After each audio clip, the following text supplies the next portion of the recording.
রাহমাতুল্লাহ। কেমন আছেন সবাই? আলহামদুলিল্লাহ। ইন্নাল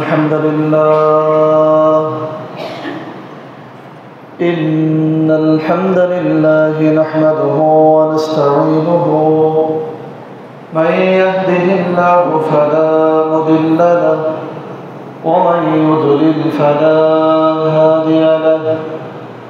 أشهد أن لا إله إلا الله وحده لا شريك له وأشهد أن محمدا عبده ورسوله أما بعد فإن خير الحديث كتاب الله وخير الهدي هدي محمد صلى الله عليه وسلم وشر الأمور محدثاتها وكل بدعة ضلالة وكل ضلالة في النار।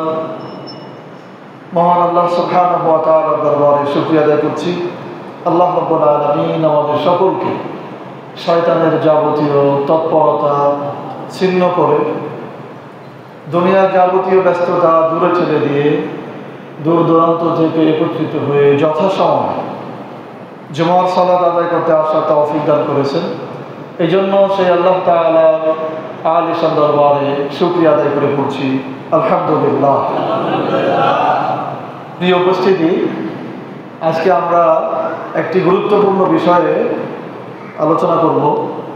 আল্লাহ সুবহানাহু ওয়া তাআলা এবং তার রাসূল যেই কথাগুলি মানুষের সামনে উপস্থাপন করেছে, এই শত শত বছর পরে আমরা আবারও সেই কথাগুলি মানুষের সামনে উপস্থাপন করছি মানুষের সংশোধনের জন্য।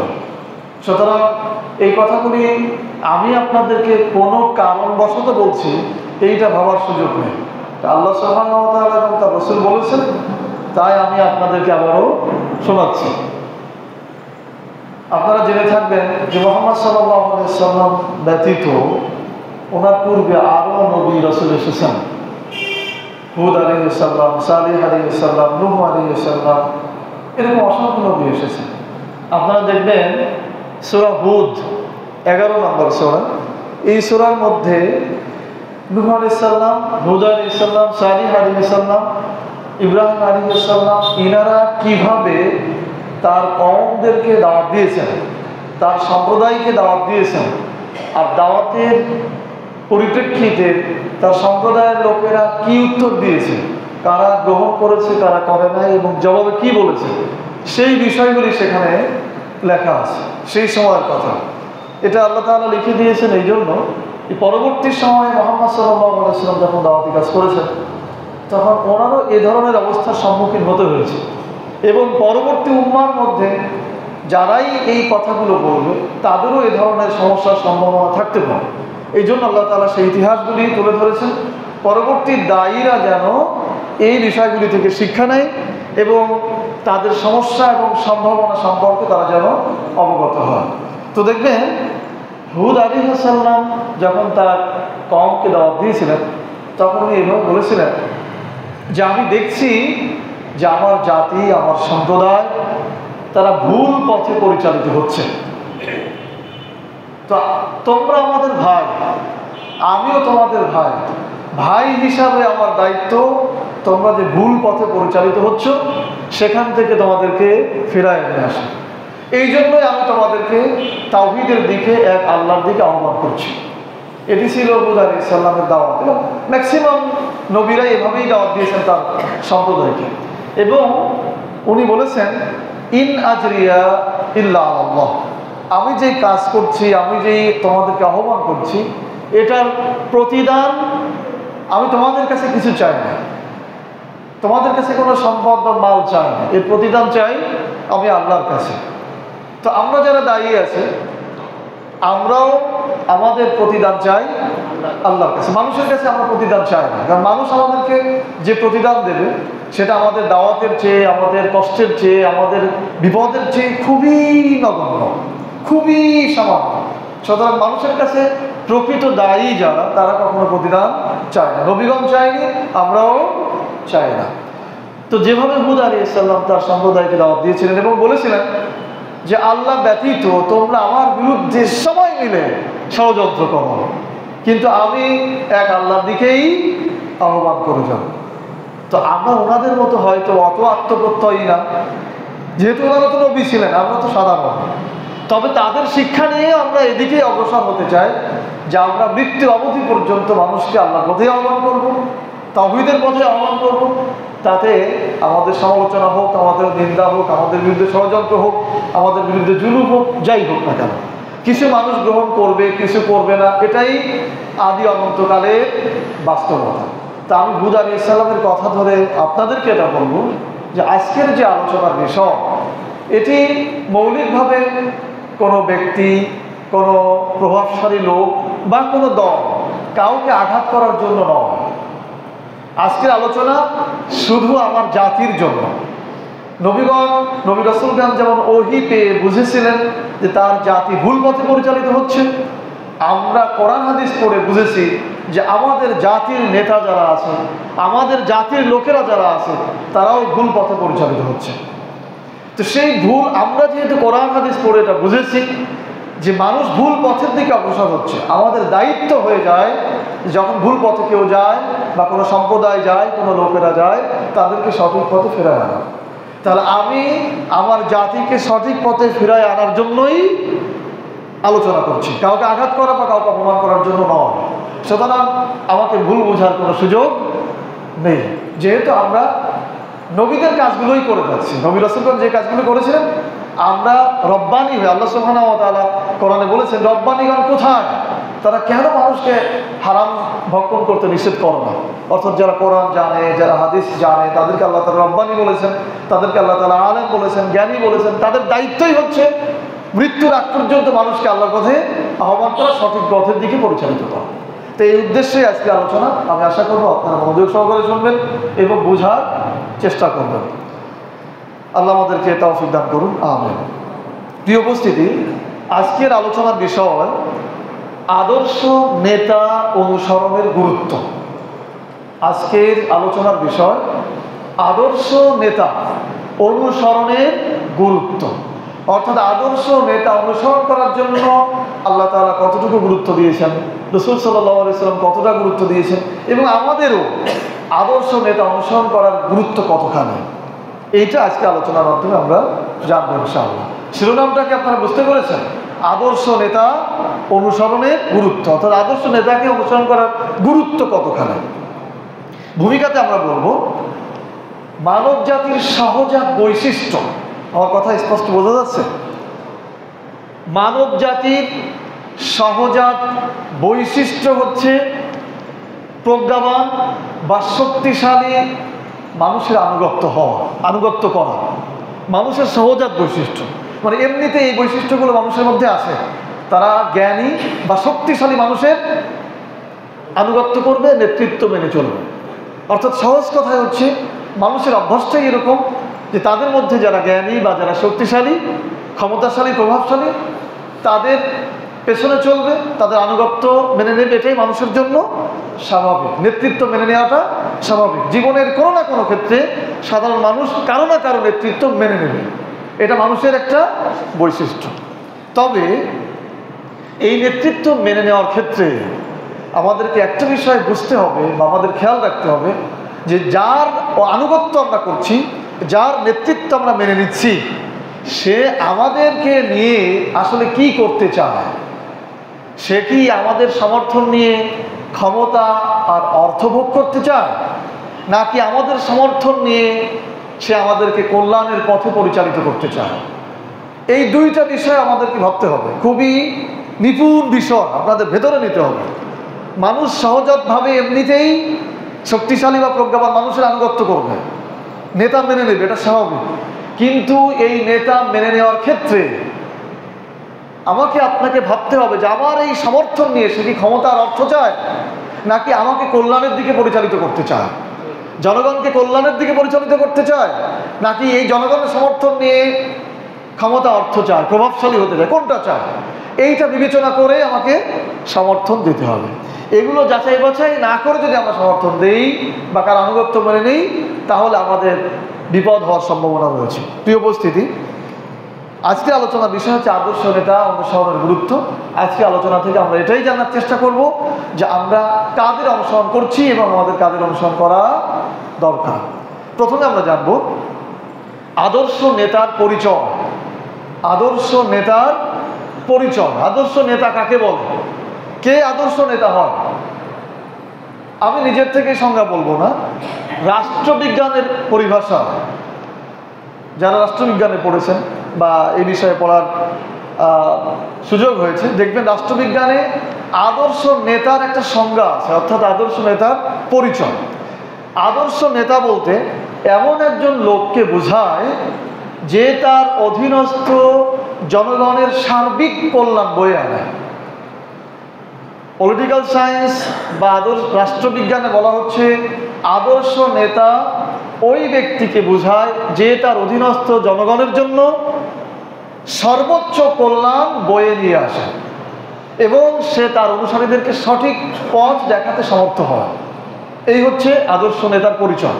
তাহলে আদর্শ নেতাকে যে তার অনুসারীদের জন্য সর্বোচ্চ কল্যাণ বয়ে আনে এবং তার অনুসারীদেরকে সঠিক পথে পরিচালিত করে, এই হচ্ছে আদর্শ নেতা। এখন আমাদেরকে একটা বিষয় বুঝতে হবে যে সঠিক পথ, সঠিক পথ বলতে আসলে কি বোঝায়, বিশেষ করে মুসলিম জাতির জন্য। সঠিক পথের ব্যাপারে আল্লাহ সুবহানাহু ওয়া তাআলা বলছেন, ওয়া আন্না হাযা সিরাত মুস্তাকিমা ফাত্তাবিউহু ওয়া লা তাত্তাবিউস সুবুল ফাতাফাররাক বিকুম আন সাবিলিহি।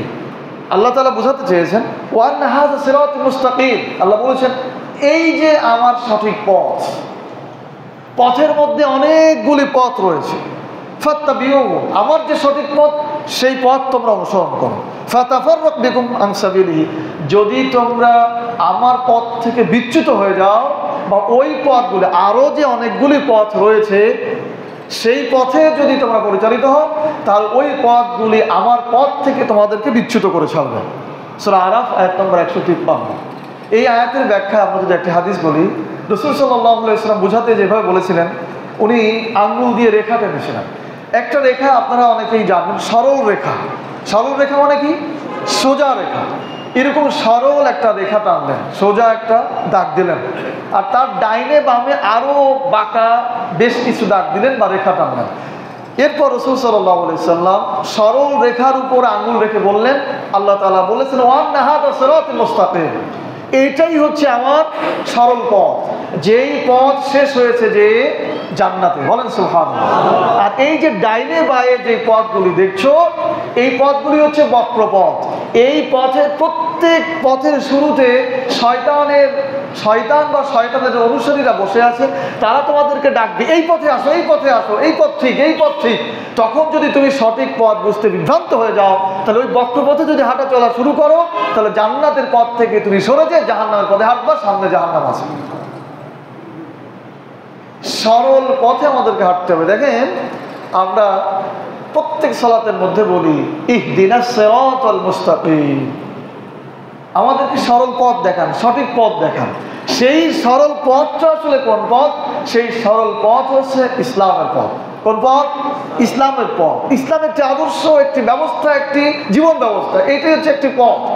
এই পথটার কথাই আল্লাহ তাআলা বলেছেন ওয়া আন্না হাযা সিরাতুল মুস্তাকিম, এই যে ইসলাম, এই যে দ্বীন, এই যে জীবন ব্যবস্থা, এইটাই হচ্ছে আমার সরল পথ, তোমরা এরপরে আসো। তাহলে আদর্শ নেতার পরিচয় আমরা বুঝতে যাচ্ছিলাম, যেই নেতা আমাদেরকে এই সিরাতুল মুস্তাকিমের পথে পরিচালিত করবে, যেই নেতা আমাদেরকে এই জান্নাতের পথে পরিচালিত করবে, আমরা সেই নেতার অনুসরণ করব। যদি আপনি সেটা না করেন, তাহলে আপনি বিপদগ্রস্তদের অন্তর্ভুক্ত হবেন, ক্ষতিগ্রস্তদের অন্তর্ভুক্ত হবেন। আমি কি এই পর্যন্ত আপনাদেরকে কথা বোঝাতে পেরেছি? তাহলে আমরা বলছিলাম যে আদর্শ নেতার পরিচয়। তো আমরা পরিচয় বলতে পারি যে যিনি আমাদেরকে সঠিক পথে পরিচালিত করবেন, সরল পথে পরিচালিত করবেন, ইসলামের পথে পরিচালিত করবেন, তিনি হবেন কি? আদর্শ নেতা। এবার আসুন আদর্শ নেতা অনুসরণের গুরুত্ব। আদর্শ নেতা অনুসরণের গুরুত্ব মানুষের জন্য, বিশেষ করে মুসলিমদের জন্য আদর্শ নেতা অনুসরণ করার গুরুত্ব অনেক বেশি, অপরিসীম। কারণ নেতা হচ্ছেন রাহবার। নেতা কি? রাহবার মানে যিনি পথ দেখান, যিনি পথ দেখান। এখন আমরা তো নেতার পেছনেই যাব।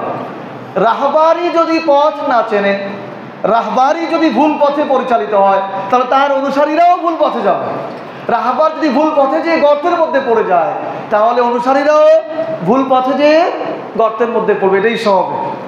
এই জন্য আমাদের আদর্শ নেতা, আদর্শ রাহবার অনুসরণ করা খুবই গুরুত্বপূর্ণ।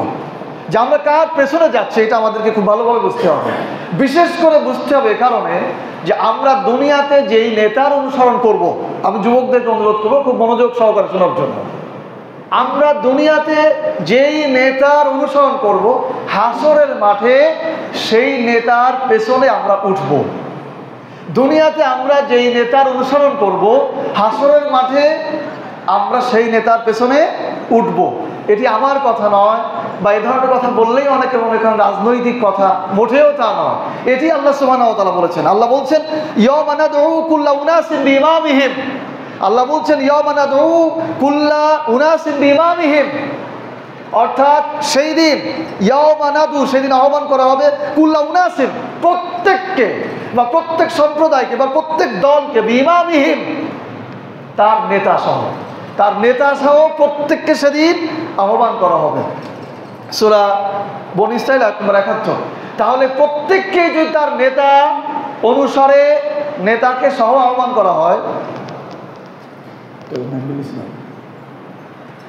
প্রত্যেককেই যদি নেতা সহ আহ্বান করা হয়, তাহলে আমি যেই নেতার অনুসরণ করছি সেই নেতা আমার সামনে থাকবে এবং আমি তার পেছনে থাকবো।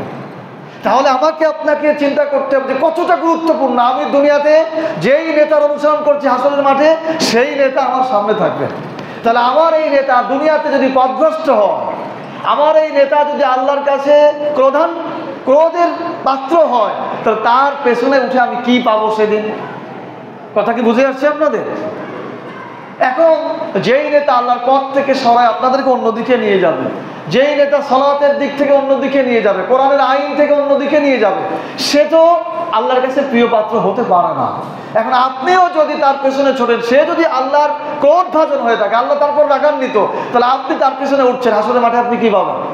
দুনিয়াতে একটা সহজ বিষয় দেখেন, দুনিয়াতে সহজ বিষয় হচ্ছে আপনি মনে করেন একটা দরখাস্ত দিচ্ছেন কোনো অফিসের প্রধানের কাছে বা প্রিন্সিপালের কাছে। এখন তার সাথেই আপনার সম্পর্কটা ভালো নেই, সেই আপনাকে পছন্দ করে না, সেই আপনাকে ভালোবাসে না। এখন আপনি লিখেছেন মাননীয়, দরখাস্ত যারা লিখতে পারেন মাননীয় বা বরাবর ইত্যাদি ইত্যাদি লিখতে হয় না, কিন্তু তার কাছে আপনি ভালোবাসার লোক না, আপনার দরখাস্তটাকে সে কতটুকু মূল্যায়ন করবে? অথবা আপনি একটা দরখাস্ত দিয়ে কারো কাছে পাঠিয়েছেন, যার মাধ্যমে তার কাছে পাঠাচ্ছেন সেই লোকটার সাথে তার সম্পর্ক ভালো নেই, তো আপনার এই দরখাস্ত তার কাছে যাওয়ার পরে সে কতটুকু ভালোবাসবে, আপনার এই দরখাস্তকে কতটুকু মূল্যায়ন করবে, আপনারাই এটা বুঝবেন। কাজেই আদর্শ নেতা অনুসরণের গুরুত্ব অনেক বেশি, যেহেতু আমাকে হাসরের মাঠে ওই নেতার পেছনে উঠতে হবে। হাসরের মাঠে সেই নেতার পেছনে উঠতে হবে যাকে আমি দুনিয়াতে অনুসরণ করে চলছি। আল্লাহ বলছেন ইয়াওমা নাদউ কুল্লা উনাসিন বিইমামিহিম, সেদিন প্রত্যেককেই তার নেতা সহ আহ্বান করা হবে। সূরা বনী ইসরাঈল আয়াত নম্বর ৭১, ১৭ নম্বর সূরা ৭১ নম্বর আয়াত। আপনাদের কাছে মোবাইল থাকলে এখনই সার্চ দিয়ে দেখতে পারেন যে অনুবাদটা কি আছে। তোমাদের প্রত্যেককেই নেতা সহ আহ্বান করা হবে, বা প্রত্যেক সম্প্রদায়কে তাদের নেতা সহ আহ্বান করা হবে, বা প্রত্যেক দলকে তাদের নেতা সহ আহ্বান করা হবে, অথবা প্রত্যেক মানুষকে তাদের নেতা সহ আহ্বান করা হবে। অর্থাৎ নেতার সাথেই অনুসারীদের থাকতে হবে। তাহলে দুনিয়াতে আদর্শ নেতা অনুসরণের গুরুত্ব অনেক বেশি। আল্লাহ তাআলা আমাদেরকে আদর্শ নেতা অনুসরণের গুরুত্ব, আদর্শ নেতা অনুসরণ করা তৌফিক দান করুন, বলেন আমিন। প্রিয় ভাইয়েরা, এবার আমরা জানবো মুসলিমরা কাকে নেতা হিসাবে গ্রহণ করবে। মুসলিমরা বা মুসলিম জাতি কাকে নেতা হিসাবে গ্রহণ করবে। মুসলিমরা হচ্ছে শ্রেষ্ঠ জাতি। পৃথিবীতে অনেক জাতি আছে, মুশরিকদের মধ্যে অনেক রয়েছে, যেমন সনাতনী যারা, বৌদ্ধ ইত্যাদি ইত্যাদি। আর এমনিতে আহলে কিতাব যাদের ধরা হয়, ইহুদি, খ্রিস্টান এরকম অনেক জাতি রয়েছে, তার মধ্যে শ্রেষ্ঠ জাতি হচ্ছে বলেন মুসলিম। এটি আমার কথা নয়, আল্লাহ সুবহানাহু ওয়া তাআলা বলেছেন কুনতুম খায়রা উম্মাহ উখরিজাত লিন-নাস তা'মুরুনা বিল মা'রুফ ওয়া তানহাউনা আনিল মুনকার। তোমরাই হচ্ছে শ্রেষ্ঠ জাতি, তোমরাই হচ্ছে কি শ্রেষ্ঠ জাতি। আমি তোমাদেরকে বের করেছি অন্য জাতির জন্য, অর্থাৎ মুসলিম একটা আলাদা জাতি, তোমাদেরকে বের করেছে আর এক জাতিদের জন্য। কাজ কি? ওই জাতিকে তোমরা সৎ কাজে আদেশ করবে আর অসৎ কাজে নিষেধ করবে। এইটা হচ্ছে মুসলিমদের পরিচয় এবং কাজ। সূরা ইমরান আয়াত নম্বর 110। এখন মুসলিমরা অনুসরণ করবে তাকে, সেই নেতাকে যেই নেতা সৎ কাজে আদেশ করবে অসৎ কাজে নিষেধ করবে।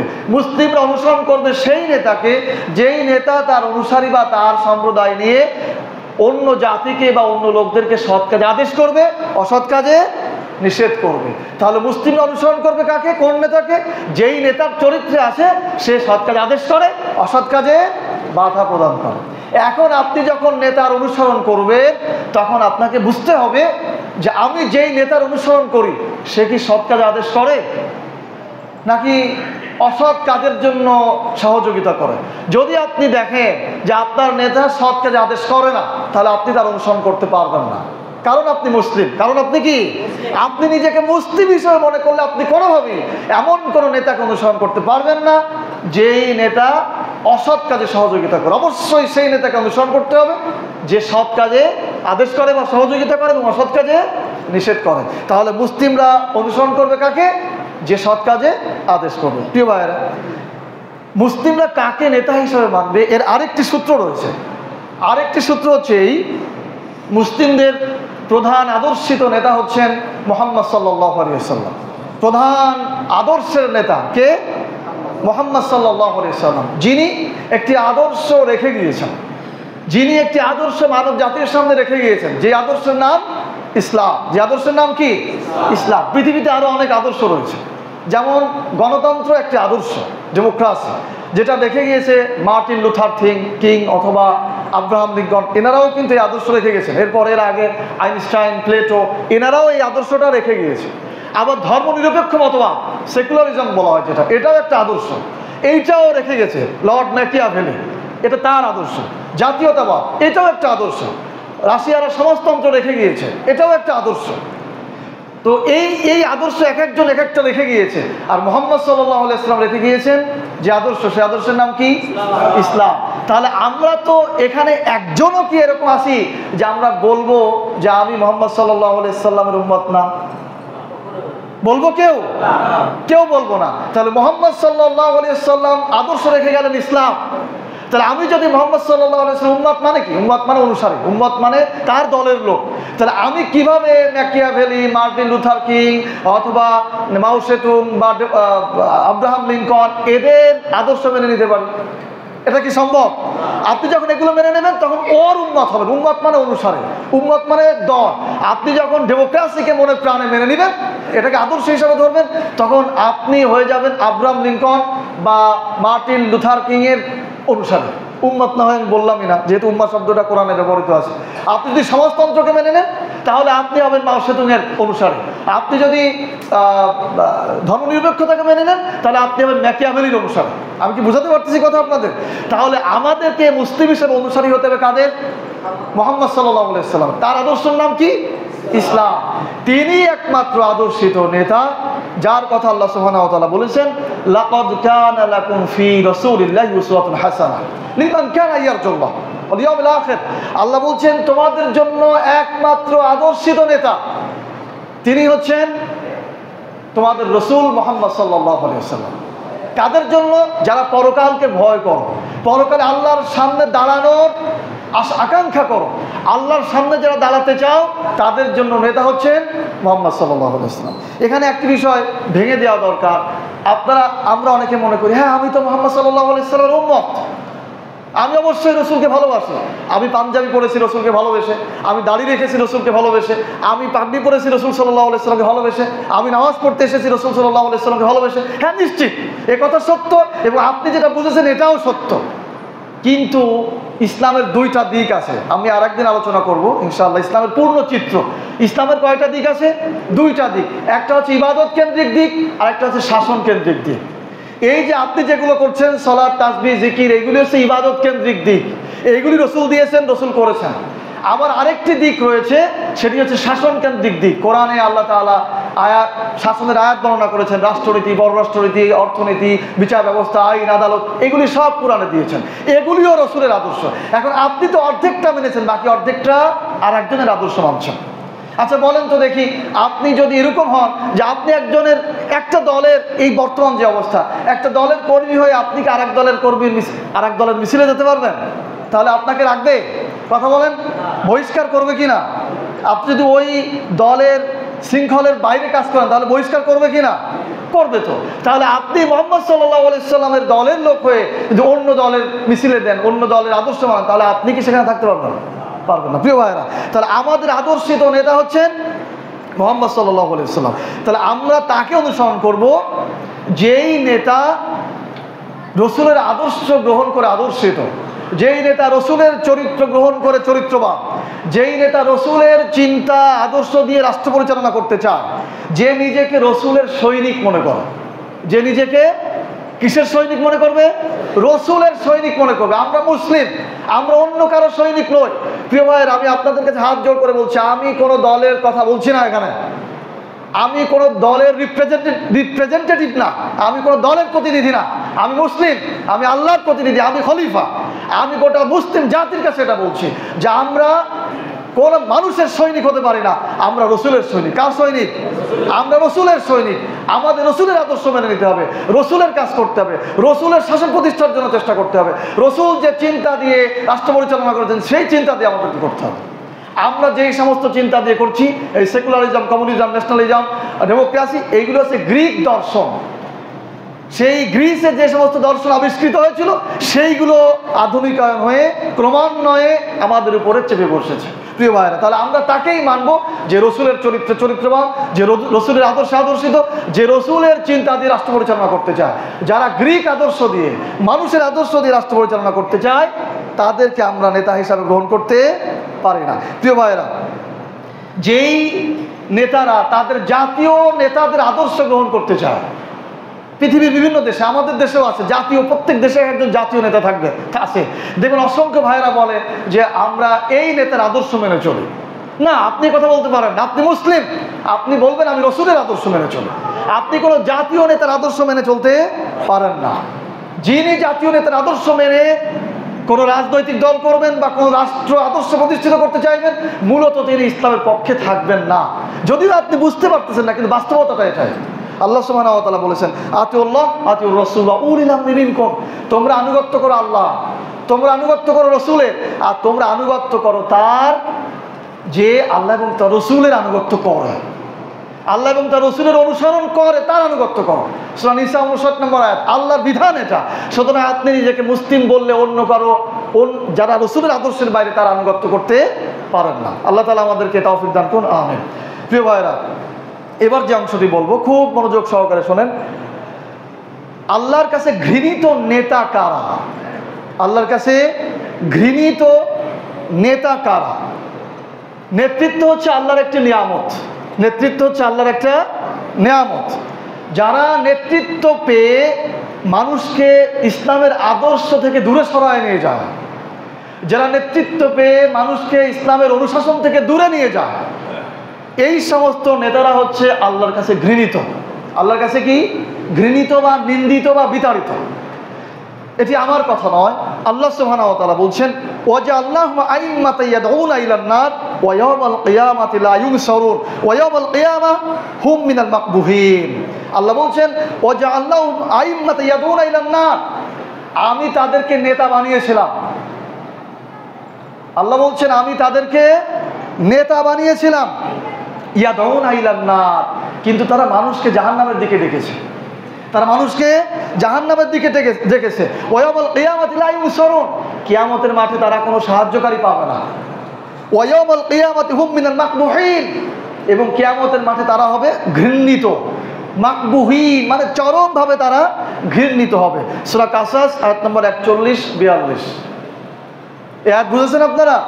আল্লাহ বলছেন ওয়াজআলনাহুম আইম্মাতান ইয়াদউনা ইলান নার, আমি তাদেরকে নেতা বানিয়েছিলাম কিন্তু তারা মানুষকে জাহান্নামের দিকে ডেকেছে।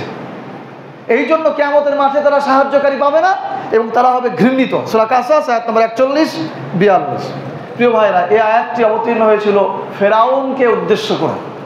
অবতীর্ণ হয়েছিল কাদের উপরে? রসুলের উপরে, উম্মতে মুহাম্মাদের জন্য।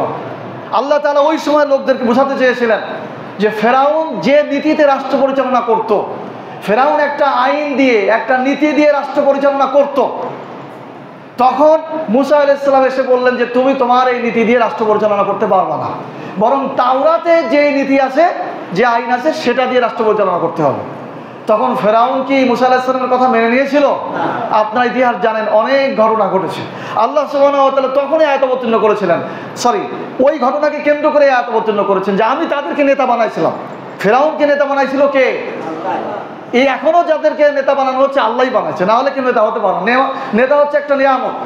এখন ফেরাউন মানুষকে আল্লাহর শাসনের দিকে আসতে দেয় না, এই জন্য আল্লাহ তাআলা তাদেরকে ঘৃণিত বলেছেন। প্রিয় ভাইরা, তাহলে এখন যদি এমন কোনো নেতা হয়, এখন এর ঘৃণিত নেতা কারা? আমি বারবার আপনাদের কাছে ক্ষমা চাচ্ছি ভাই, আপনাদের কাউকে আঘাত করার জন্য আমি কথা বলছি না।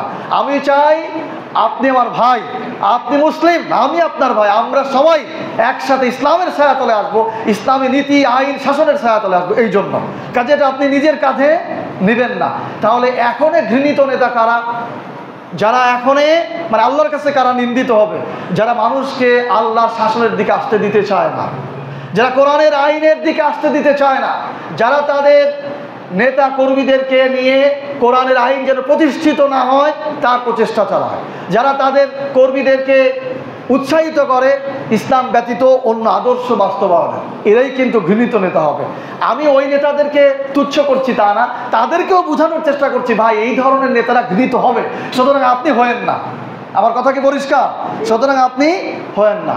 আমাদেরকে মনে রাখতে হবে, আপনি যে নেতার অনুসরণ করছেন, আপনার নেতা যখন মুসলিম নাম ধারণ করে, নাম আব্দুল্লাহ মানে আল্লাহর গোলাম, বা নাম গোলাম নবী, যদি এই নামটা সঠিক না, নবীর গোলাম এরকম হয় না, তো মুসলিম নাম ধারণ করে যদি আপনার নেতা বলে যে আমরা শরিয়া শাসন চাই না, যদি কোনো মুসলিম বলে আমরা শরিয়া শাসন চাই না, যদি আপনার নেতা বলে যে আমরা ধর্মকর্ম করি, নামাজ রোজা হজ যাকাত এগুলো করি, কিন্তু ইসলামিক শাসন এদেশে প্রতিষ্ঠিত হোক এটা চায় না,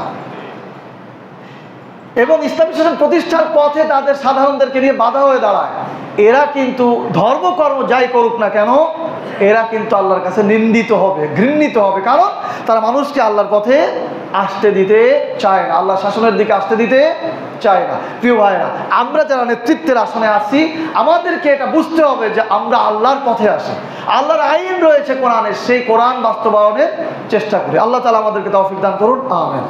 তাহলে নিন্দিত এবং ঘৃণিত নেতা আমরা কি হতে চাই? না।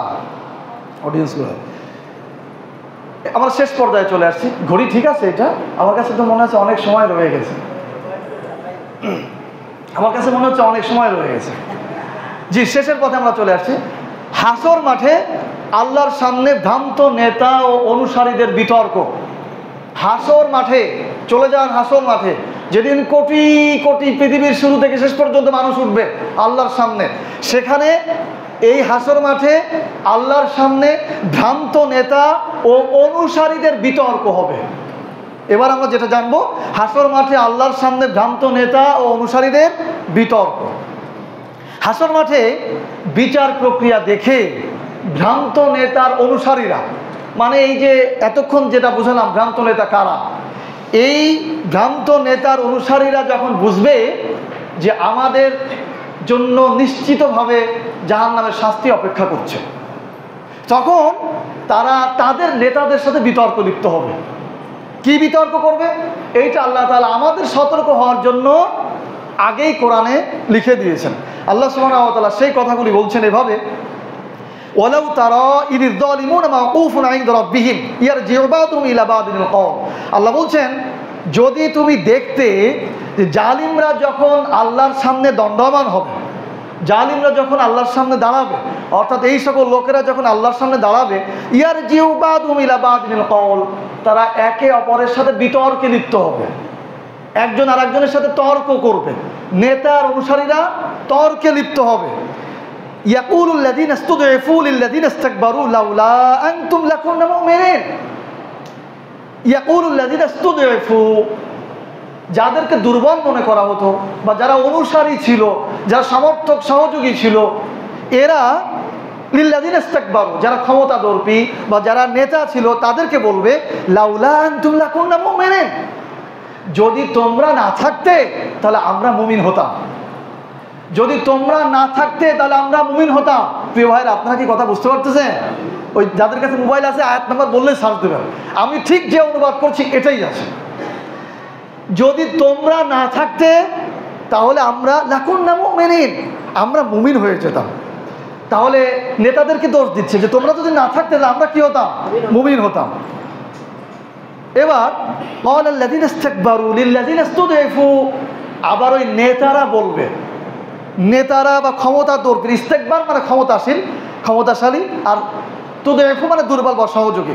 এবার নেতারা সহযোগীদের বলবে আনাহনু সাদাদনাকুম আনিল হুদা বাদা ইয জাআকুম, যখন তোমাদের কাছে সঠিক হেদায়েত এসেছিল, সঠিক পথের কথা এসেছিল, তখন কি আমরা তোমাদেরকে সাদাদনাকুম, তোমাদেরকে বাধা দিয়েছিলাম? তার মানে যদি আমরা বাংলায় বুঝাই, পা ধরে কি শিকল দিয়ে বেঁধে রেখেছিলাম বা দড়ি দিয়ে রেখেছিলাম? তোমরা হেদায়েতের পথে চলে যেতে পারতে। বাল কুনতুম মুজরিমিন, বরং তোমরাই ছিলে অপরাধী, তোমরা নিজেরাই এটা করেছো। চিন্তা করেন তো, দুনিয়াতে আমরা যার অনুসরণ করছি হাসরের মাঠে সেভাবে বলবে ভাই। আর এটা কেন বলবে? আমরাও ইসলামী শাসন প্রতিষ্ঠার দিকে আসতে চাই না কেন? জেল জুলুম অনেক কিছু হতে পারে, আঘাত মৃত্যু অনেক কিছু হতে পারে, আর ওইগুলোর দিকে যেতে চাই কেন? ওখানে ক্ষমতার কিছু ব্যাপার স্যাপার, অর্থের কিছু ব্যাপার স্যাপার থাকলে থাকতেও পারে। তো ভাবো তুমি তো তোমার কারণে গিয়েছিলে। এরপর আরও বিতর্ক আছে কি, ওয়াকালাল লাযিনা ইসতুদঈফু লিল লাযিনা ইসতাকবারু, তখন আবার এই দুর্বলেরা বলবে বাল মাকরুল লাইলি ওয়ান নাহার, বাল মাকরুল লাইলি ওয়ান নাহার, তোমরা তো দিনে রাতে সব সময় মাকর করতে, মাকর মানে ষড়যন্ত্র, তোমরা দিনে রাতে সবসময় ষড়যন্ত্র করতে, ইস্তামুরুনা আন নাকফুর বিল্লাহ, আর কি করতে? ইস্তামুরুনা আন নাকফুর বিল্লাহ, আমাদেরকে আদেশ করতে আমরা যেন আল্লাহর কুফরি করো।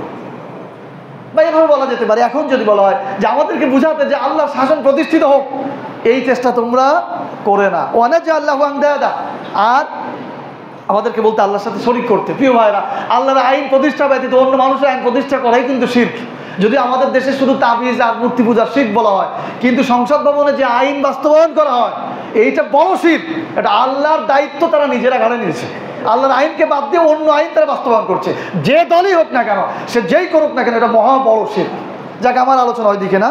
এরপরে তারা বলবে ওয়াসার নাদামাত লাম্মা রাউল আযাব, যখন উভয় শাস্তির মধ্যে পড়ে যাবে তখন তারা তাদের শাস্তি অনুতাপকে গোপন করবে যে আমাদের তো কোনো উপায় নেই। এখন তারা একজন আর একজনের শাস্তিকে নিজেরাই ভোগ করবে। সূরা সাহাবা আয়াত নম্বর 31 থেকে 33। তাহলে আমরা জানলাম যে হাসর মাঠে নেতা এবং অনুসারীদের মধ্যে বিতর্ক হবে। আর কি বিতর্ক হবে সেটা আমরা বুঝতাম। আমরা কি এরকম বিতর্ক করতে চাই ভাই? কথা বলেন, চাই? চাই না। তাহলে দুনিয়ায় থাকতে আদর্শ নেতার অনুসরণ করতে হবে।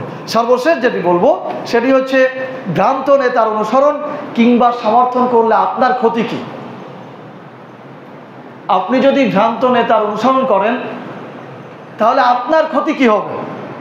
ভ্রান্ত নেতার পরিচয় আমরা আগেও বলেছি, সংক্ষিপ্ত পরিচয় হচ্ছে যারা কোনো ভূখণ্ডে ইসলামী শাসন প্রতিষ্ঠিত হোক এটা চায় না, বরং তাদের লোক লস্কর সহ ইসলামী শাসন প্রতিষ্ঠিত হয় এইটার পথে বাধা দেয়। এরাই হচ্ছে কি? ভ্রান্ত নেতা। দুনিয়াতে এই সকল নেতাদের সমর্থন যদি আপনি করেন, এদের সহযোগী যদি আপনি হন, এদের দল যদি আপনি ভারী করেন, তাহলে হাসর মাঠে তাদের অবস্থান যেখানে হবে আপনি সহযোগী হিসাবে আপনার অবস্থানও সেখানে হবে। এটি আল্লাহ সুবহানাহু ওয়া তাআলা বলছেন। আল্লাহ বলছেন ও বারাজু লিল্লাহি জামিআ, ও বারাজু লিল্লাহি জামিআ, এই সকল নেতা এবং সমর্থক সকলকে এক জায়গায় উপস্থিত করা হবে। ফাকালাদ দুআফাউ লিল্লাযিনা ইসতাকবারু, আবার সেই যারা দুর্বল তারা তাদের নেতাদেরকে বলবে ইন্না কুন্না লাকুম তাবান, আমরা তো তোমাদের আনুগত্য করতাম, ইত্তেবা করতাম, দুনিয়াতে তোমাদের অনুসরণ করতাম, ফালানতুম মুগনুনা আন্না মিন আযাবিল্লাহি মিন শাইইন, আজকে তোমাদেরকে অনুসরণ করার কারণে, ভুল পথে পরিচালিত হওয়ার কারণে আমাদের উপরে যে শাস্তি আসছে, এই শাস্তির থেকে মিন শাইইন মানে খুবই, শাইইন মানে অল্প, এই সামান্য শাস্তি কি তোমরা আমাদের থেকে বাঁচাতে পারবা? অনুসারীরা নেতাকে বলবে যে আজকে কি সামান্য একটু শাস্তি আমাকে কমাই দিতে পারবা? ক্বালু লাউ হাদানাল্লাহ লাহাদাইনাকুম, তখন ওই নেতারা বলবে আল্লাহ যদি আমাদেরকে হেদায়েতের পথ দেখাতেন তাহলে আমরাও তোমাদেরকে হেদায়েতের পথ দেখাতাম, মানে আমরা নিজেরাই পথভ্রষ্ট ছিলাম, তোমাদেরকে আমরা সঠিক পথ দেখাবো কি করে? মা লানা মিন মাহিস, আজকে আমাদের কারোরই পরিত্রাণ নেই, আজকে আমাদের কারোরই পরিত্রাণ নেই, মানে আজকে আর কিছুই করার নেই। সূরা ইব্রাহিম আয়াত নম্বর 21। এরপরে ওই দুর্বল বা অনুসারীরা বলবে, যারা অনুসারী তারা বলবে রব্বানা হাউলাই ইয়াদাল্লুনা ফাতিম আযাবান দিফাম মিনান নার ক্বালা লিকুল্লি দিফান ওয়ালাকিন লা তা'লামুন। এইবার ওই সহযোগী অনুসারী এরা বলবে, মানে এরা তো দুর্বল হয়, এরা তো অল্প শিক্ষিত হয়, এরা তো ক্ষমতাশালী হয় না, তখন তারা বলবে রব্বানা, হে আমাদের প্রতিপালক, হাউলাই ইয়াদাল্লুনা, এরাই তারা যারা আমাদেরকে ভুল পথে পাঠিয়েছে, ফাতিম আযাবান দিফাম মিনান নার, আজকে তাদেরকে জাহান্নামের মধ্যে ফেলে দ্বিগুণ শাস্তি দেন। কতটুকু শাস্তি দেন? দ্বিগুণ শাস্তি দেন। ক্বালা লিকুল্লি দিফান, এবার আল্লাহ তাআলা বলবেন শুধু নেতাকে দ্বিগুণ শাস্তি দেওয়া হবে তা নয়, লি মানে জন্য, যারা আরবি বোঝেন বুঝবেন, লি মানে কি? জন্য, কুল্লি মানে প্রত্যেকের, লিকুল্লি মানে প্রত্যেকের জন্য, দিফান মানে ডাবল শাস্তি আছে। বলেন না নাউযুবিল্লাহ। নেতারও যেই শাস্তি হবে দ্বিগুণ, অনুসারীরও কি সেই শাস্তি হবে। ওয়ালাকিন লা তা'লামুন, কিন্তু তোমরা তা জানো না। সূরা আরাফ আয়াত নম্বর 38। প্রিয় ভাইরা, আমার আলোচনা শেষ। আমি আপনাদের কাছে অনুরোধ করব, ভাই আসুন আমরা সবাই মুসলিম, আমরা সবাই ইসলামের যে শাসন আছে, ইসলামের যে আইন আছে, ইসলামের যে ব্যবস্থা আছে, সেইটা বাস্তবায়ন করার চেষ্টা করি। আমরা যে যত বড়ই নেতা হই না কেন, আমরা সরে আসি সেখান থেকে, কারণ মৃত্যু অবধারিত, খুব দ্রুতই আমাদের পথ শেষ হয়ে যাচ্ছে, আমরা মৃত্যু পরবর্তী জীবনে চলে যাব। এই জন্য আমি আপনাদেরকে উদারত আহ্বান করবো, আসুন আমরা ইসলামের রাজ কিভাবে কায়েম হয়, শুধু বাংলাদেশে না, ভারতবর্ষ সহ গোটা পৃথিবীতে ইসলামের শাসন যেন প্রতিষ্ঠিত হয় সেই চেষ্টা করি। সবাই বলেন ইনশাআল্লাহ। আমরা সবাই রাজি তো? ইনশাআল্লাহ। আল্লাহ তাআলা আমাদের সকলের মধ্যে সকল রকম ভুল ত্রুটি ক্ষমা করে দিয়ে সকলকে একসাথে কোরআনের রাজ কায়েম করার তৌফিক দান করুন। বলেন আমিন। সুবহানাকাল্লাহুম্মা ওয়া বিহামদিক আশহাদু আল্লা ইলাহা ইল্লা আনতা আস্তাগফিরুকা ওয়া আতুবু ইলাইক।